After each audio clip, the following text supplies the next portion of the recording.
Hello friends, स्वागत है आप सभी का एग्जाम बिहार यूट्यूब चैनल में। दोस्तों, आधुनिक भारत का इतिहास आज से शुरू की जा रही है और आज हम सबसे पहले देखेंगे भारत में आधुनिक इतिहास की शुरुआत भारत में यूरोपीय कंपनियों के आगमन से मानी जाती है। तो इस प्रकार हम सबसे पहले हमारा जो टॉपिक होगा वो भारत में यूरोपीय कंपनियों का आगमन होगा। हम देखेंगे किस प्रकार से भारत की सबसे पहले खोज वास्को डी गामा ने किया, समुद्री रास्ते की खोज की। उसके बाद भारत में डच आए, फिर फ्रांसीसी, अंग्रेज, तो कई तरह की कंपनियां भारत में आती हैं व्यापार के उद्देश्य से और फिर अपनी साम्राज्य के विस्तार करती हैं। तो सबसे पहले हमारा जो आज का लेक्चर है वो भारत में यूरोपीय कंपनियों के आगमन और उसके इतिहास से जुड़ा हुआ होगा। तो दोस्तों आइए स्टार्ट करते हैं। बोर्ड पे आप देख पा रहे हैं एक विश्व मानचित्र को बनाया गया है। आप अपने घर में मानचित्र को देख सकते हैं अगर आपके पास है तो। ये आपका दक्षिणी अमेरिका महादेश है और ये आपका उत्तरी अमेरिका महादेश, फिर ये अफ्रीका महादेश, इधर यूरोप है, इधर एशिया महादेश है और यहाँ पे ऑस्ट्रेलिया है और एशिया महादेश के अंतर्गत जो अपना भारत यहाँ पे स्थित है। दोस्तों इस विश्व मानचित्र को बनाने का उद्देश्य ये है कि हम जो यूरोपीय कंपनियां भारत में आती हैं उनको समझ सकें और जो यूरोप में भौगोलिक खोजों की शुरुआत हुई और उसके परिणाम स्वरूप भारत में यूरोपीय कंपनियों का आना शुरू हुआ, इसको हम समझने के लिए यहाँ पे विश्व मानचित्र का सहारा ले रहे हैं। दोस्तों आपको हम बता दें कि भारत में यूरोपीय कंपनियों का आगमन शुरू कैसे हुआ। तो इसको समझने के लिए हमें यूरोप की स्थिति को समझना होगा।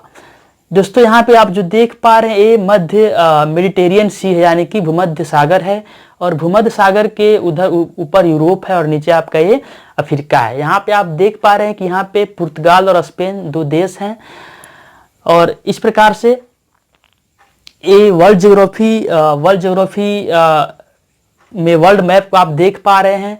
तो भूमध्य सागर के आसपास ये जो पूरा क्षेत्र है यह कभी रोमन साम्राज्य के अधीन हुआ करता था। ये पूरा का पूरा रोमन साम्राज्य हुआ करता था और रोमन साम्राज्य मुख्य रूप से दो भागों में विभाजित था। ये जो रोमन साम्राज्य है, यहाँ पे जितने भी कंट्री हैं, तुर्की वगैरह, वो इटली, वे सभी रोमन साम्राज्य के अंतर्गत आते थे और रोमन साम्राज्य दो भागों यानी कि पश्चिमी रोमन साम्राज्य और पूर्वी रोमन साम्राज्य में विभाजित था। पूर्वी रोमन साम्राज्य, तो ये जो आपका रोमन साम्राज्य है वो दो पार्ट में विभाजित था। काफी बड़ा साम्राज्य था, काफी समृद्ध साम्राज्य था एक समय में, लेकिन धीरे धीरे इसका पतन होते गया और इस प्रकार जो रोमन साम्राज्य है वह पश्चिमी और पूर्वी में विभाजित हो गया था। और पूर्वी रोमन साम्राज्य की जो राजधानी थी वह कुस्तुनतुनिया हुआ करती थी। कुस्तुनतुनिया जो कि वर्तमान का तुर्की का इस्तांबुल शहर है, वही कुस्तुनतुनिया था। पूर्वी रोमन साम्राज्य की राजधानी थी और पश्चिमी रोमन साम्राज्य की राजधानी रोम थी। तो इस प्रकार रोम और कुस्तुनतुनिया क्रमशः पश्चिमी और पूर्वी रोमन साम्राज्य की राजधानी हुआ करती थी। दोस्तों 1453 ईस्वी में अगर हम देखें कि 1453 एडी में तुर्की का जो ऑटोमन साम्राज्य था, ये दो साम्राज्य बहुत ही महत्वपूर्ण है और इन पे हमने मूवी भी देखी है, काफ़ी अच्छी मूवी भी है कि किस प्रकार 1453 एडी में तुर्की का जो ऑटोमन साम्राज्य है, जो ऑटोमन तुर्क हैं, उनका अधिकार किस प्रकार से पूर्वी रोमन साम्राज्य पे हो जाता है। दोस्तों मैं फिर से बोल रहा हूँ कि यूरोप में भूमध्य सागर के आसपास रोमन साम्राज्य था और तुर्की में ऑटोमन साम्राज्य का अधिकार था। और रोमन साम्राज्य में अगर हम देखें तो जो पूर्वी रोमन साम्राज्य है उस पर 1453 ईस्वी में ऑटोमन साम्राज्य का अधिकार हो जाता है और ऑटोमन साम्राज्य के अधिकार हो जाने से ये जो आपका पूर्वी रोमन साम्राज्य है, जो कि इधर के यूरोपीय देशों का और भारत के जो पूर्व में या फिर भारत के जो एशियाई देश है उनके बीच व्यापारिक मार्ग था। यानी कि इधर की जो कंट्री है और इधर के कंट्री के बीच जो व्यापार का मुख्य रास्ता था वह रोमन साम्राज्य से ही होकर गुजरता था। लेकिन जब 1453 ईस्वी में ऑटोमन साम्राज्य का पूर्वी रोमन साम्राज्य पे आधिपत्य हो जाता है तो इन देशों के व्यापारिक मार्ग वहाँ पे रोक दिए गए। यानी कि उनके लिए अब उधर से व्यापार करना इतना आसान नहीं था। उनके सामानों को लूट लेते थे या फिर अधिक से अधिक टैक्स भी वसूलते थे। तो इस प्रकार हम कह सकते हैं कि 1453 एडी में ऑटोमन साम्राज्य का पूर्वी रोमन साम्राज्य पे अधिकार हो जाने के बाद जो यूरोपीय देशों का जो व्यापारिक मार्ग था वो खत्म हो गया। तो इस प्रकार से अब यूरोप के जो देश हैं जो व्यापार इधर से व्यापार करके काफ़ी अधिक मुनाफा कमाते थे, उनको इधर से व्यापार करने में बहुत लाभ मिलता था। तो इस रास्ते के बंद हो जाने से उनमें काफ़ी खलबली मची और वे इधर पहुंचने के लिए किसी दूसरे मार्ग की तलाश शुरू कर देते हैं। तो इसी प्रकार शुरू होता है विश्व में यूरोप में भौगोलिक खोजों की शुरुआत। दोस्तों ये आपने समझा। आइए हम आगे देखते हैं। ध्यान रखने वाली बात बस इतनी है कि 1453 ईस्वी में पूर्वी रोमन साम्राज्य पे तुर्की का ऑटोमन साम्राज्य का अधिकार हो जाता है और तुर्की के ऑटोमन साम्राज्य जो कि इस्लाम को मानने वाले थे, वे यूरोपीय कंट्रियों को व्यापार करने से मना कर देते हैं उधर से, यानी उनके लिए रास्ते बंद कर देते हैं। तो इस प्रकार जो यूरोपीय देश हैं वे नए रास्ते की तलाश में जुट जाते हैं। तो इस प्रकार यूरोप में भौगोलिक खोजों की शुरुआत होता है। तो दोस्तों यहाँ से भी काफ़ी अच्छे प्रश्न पूछे जाते हैं। आइए हम देखते हैं भौगोलिक खोजें। तो भौगोलिक खोजों की शुरुआत में अगर हम देखें तो एक पुर्तगाल का नाम सबसे पहले आता है। पुर्तगाल का एक राजकुमार हुआ करता था, उसका नाम था हेनरी द नेविगेटर। दोस्तों यहाँ पे नाम देखिए, पुर्तगाली राजकुमार जिसका नाम था हेनरी, और दी नेविगेटर इसकी टाइटल हुआ करती थी, हेनरी दी नेविगेटर। तो हेनरी दी नेविगेटर समुद्री यात्राएं करने का बहुत शौकीन था। इस हेनरी दी नेविगेटर ने पुर्तगाल से इस प्रकार होते हुए ये जो अफ्रीका है, अफ्रीका के तट के सहारे इसने कई बार इधर यात्राएं की थी। यहाँ पे पुर्तगाल स्थित है, आप विश्व मानचित्र में देख सकते हैं। तो इस पुर्तगाली राजकुमार हेनरी ने समुद्री यात्राएं करने का जो बहुत शौकीन था, उसने कई बार इधर अफ्रीका तट के सहारे ऐसे होते हुए इधर यात्राएं की थी। और उस यात्रा करने के बाद उसने एक अफ्रीकी तट का एक मानचित्र तैयार किया था कि अफ्रीका जो है उस तरह से है। तो इस प्रकार इसका नाम काफ़ी महत्वपूर्ण है भौगोलिक खोजों को लेके। और इसने जो मानचित्र तैयार किया, उसी मानचित्र के सहारे हम देखेंगे आगे एक और पुर्तगाली नाविक है, उसका नाम है बार्थोलोमियो डियाज। Bartolomeu Diaz. तो ये बार्थोलोमियो डियाज ये भी पुर्तगाली नाविक है। यह उसी मानचित्र के मदद से इस प्रकार यात्रा करते हुए समुद्री रास्ते में और यहाँ तक पहुँच जाता है। यहाँ पे यानी कि जो अफ्रीका का सबसे जो दक्षिणी बिंदु है, जिसको हम आशा अंतरीप के नाम से जानते हैं, आशा अंतरीप। दोस्तों अंतरीप क्या होता है ये आपको जानना है तो ज्योग्राफी का क्लास कीजिए।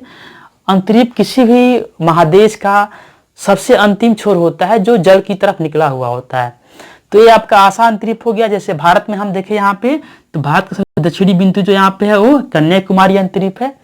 तो इस प्रकार आशा अंतरीप, जिससे हम इंग्लिश में केप ऑफ गुड होप भी कहते हैं, तो बार्थोलोमियो डियाज ने 1487 ईस्वी में Cape of Good Hope, Cape of Good Hope यानी कि आशा अंतरीप की खोज की। दोस्तों काफी महत्वपूर्ण प्रश्न है।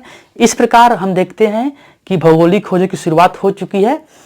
और इसी में अगर हम देखें तो भारत पहुंचने के लिए एक स्पेन जो यहाँ पे कंट्री है, स्पेन ने क्रिस्टोफर कोलंबस नामक एक समुद्री यात्री को भारत के लिए समुद्री रास्ते की खोज के लिए भेजा। लेकिन जो क्रिस्टोफर कोलंबस है वह स्पेन का निवासी था, स्पेन का था, और क्रिस्टोफर कोलंबस भारत की खोज के लिए निकला, लेकिन वह भारत नहीं पहुंच पाया। वह 1492 ईस्वी में यूनाइटेड स्टेट अमेरिका पहुंच गया।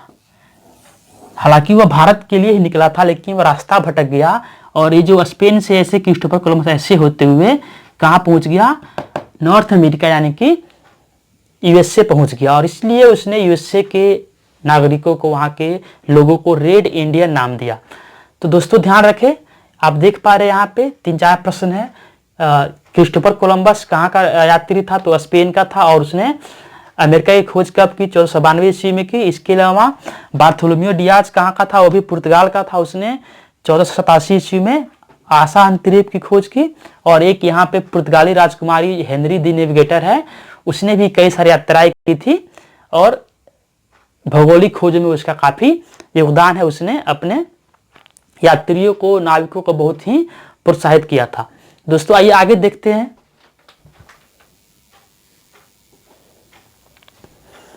तो दोस्तों आइए हम देखते हैं कि भौगोलिक खोजों की शुरुआत होने के बाद किस प्रकार समुद्री नाविकों ने अलग अलग जगहों की खोज की। उसमें से जो कुछ महत्वपूर्ण है उनको हम यहाँ पे देखते हैं। जैसा कि अभी आपने यहाँ पे देखा कि आशा अंतरिक्ष की खोज है जो कि 1487 ईस्वी में बार्थोलोम्यू डियाज ने किया।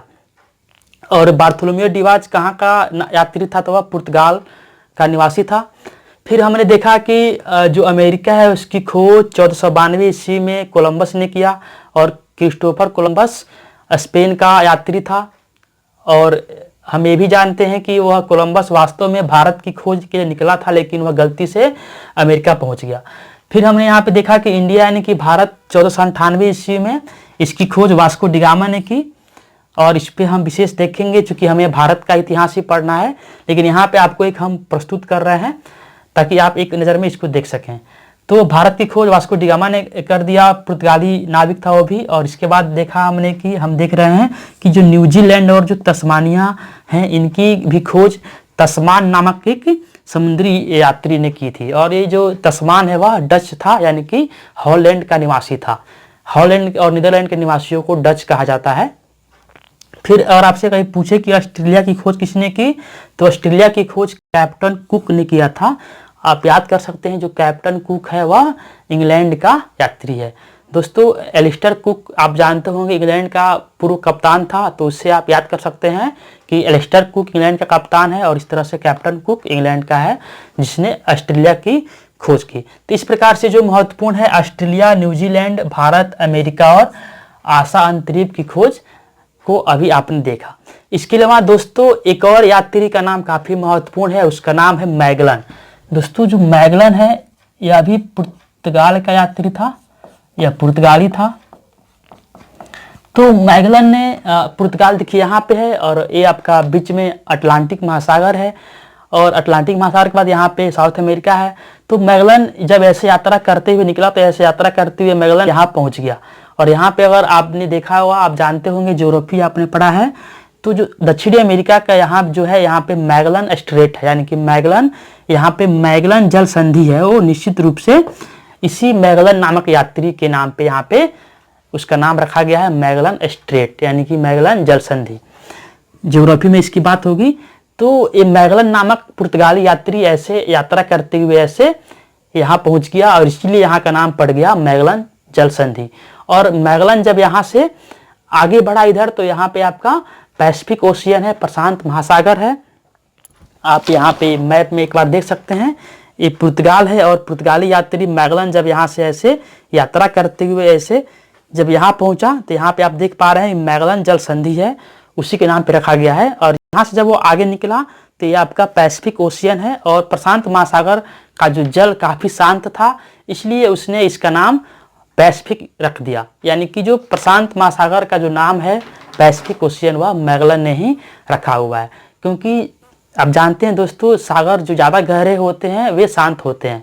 तो जैसे ही मैगलन यहाँ से आगे बढ़ा अपनी जहाज़ लेकर, उसने देखा कि अब सामने का जो जल है वह बहुत ही शांत है, इधर के जल की अपेक्षा बहुत ही शांत है, इसलिए उसने उसको पैसिफिक ओशियन कहा।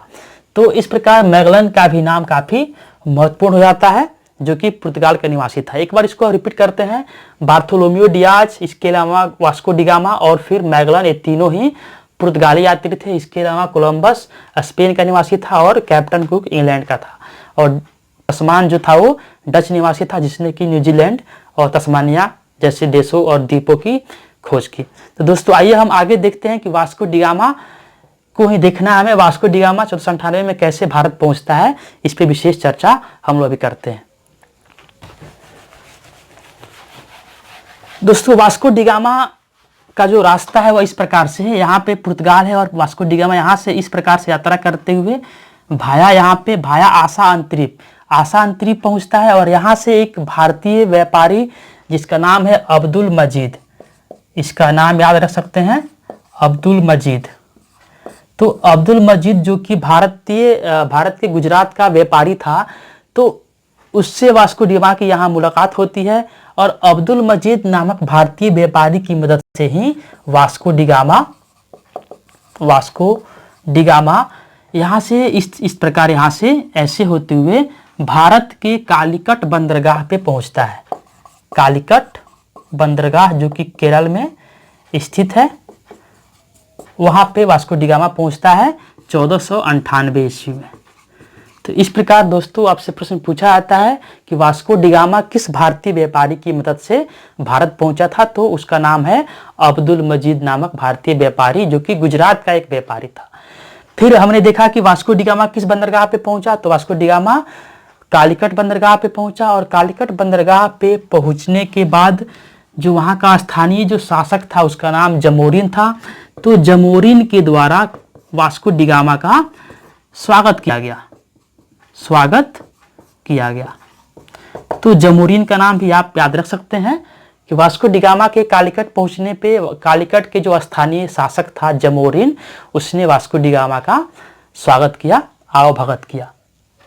तो इस प्रकार दोस्तों आपने देखा कि भारत में सबसे पहले पुर्तगाली आए और पुर्तगाली में सबसे पहले वास्को डिगामा ने भारत की खोज की और वास्को डिगामा ने भारत से बहुत सारे कच्चे काली मिर्च, मसाले और बहुत सारे वस्तुएं यहाँ से लिए और वहाँ से लेके फिर वापस वो अपने देश पुर्तगाल चला गया। और जब उन वस्तुओं को उसने वहाँ पे अपने पुर्तगाल यानी कि यूरोप में बेचा, तो कहा जाता है कि जो भी खर्च है, जो आने जाने का जो खर्च है, उसका आप देख पा रहे हैं कितना लंबा रूट है। यहाँ से इस प्रकार यात्रा करते यहाँ पे भारत पहुंचा और फिर यहाँ से इस प्रकार वापस चला गया। तो काफ़ी लंबा रास्ता है, काफ़ी खर्चीला भी होगा। तो कहते हैं कि पूरे खर्च को हटा के, खर्च को छाट कर वास्को डिगामा ने जो वस्तुएं भारत से लेके गया था उसको बेचकर उसने 60 गुना लाभ कमाया। 60 गुना लाभ कमाया। तो इस प्रकार यूरोप में भारतीय मसालों की बहुत मांग थी और इस प्रकार वास्को डिगामा दोबारा फिर भारत आता है और फिर इस प्रकार धीरे धीरे एक पूरी कंपनी है पुर्तगाली ईस्ट इंडिया कंपनी, पुर्तगाली एस्टाडो द इंडिया नाम से कंपनी होती है और पूरा व्यापार शुरू हो जाता है। तो इसके बाद हम अगले लेक्चर में देखेंगे कि किस प्रकार से पुर्तगाली व्यापार करते हैं, पुर्तगाली साम्राज्य का विस्तार कैसे होता है भारत में, प्रमुख पुर्तगाली गवर्नर कौन होते हैं, उन सब के बारे में अध्ययन करेंगे और फिर हम क्रम से अन्य जो यूरोपीय कंपनी है उनका आगमन होता है उनका भी हम अध्ययन अगले लेक्चर से करेंगे। दोस्तों आज आपने देखा कि यूरोप में भौगोलिक खोजें की शुरुआत कैसे हुई और मुख्य भौगोलिक खोजें कौन कौन सी हैं उसको आपने देखा और वास्को डिगामा भारत कैसे पहुंचता है इसको आपने देखा। चलिए दोस्तों मिलते हैं अगले क्लास में, तब तक के लिए विदा लेते हैं आपसे, धन्यवाद।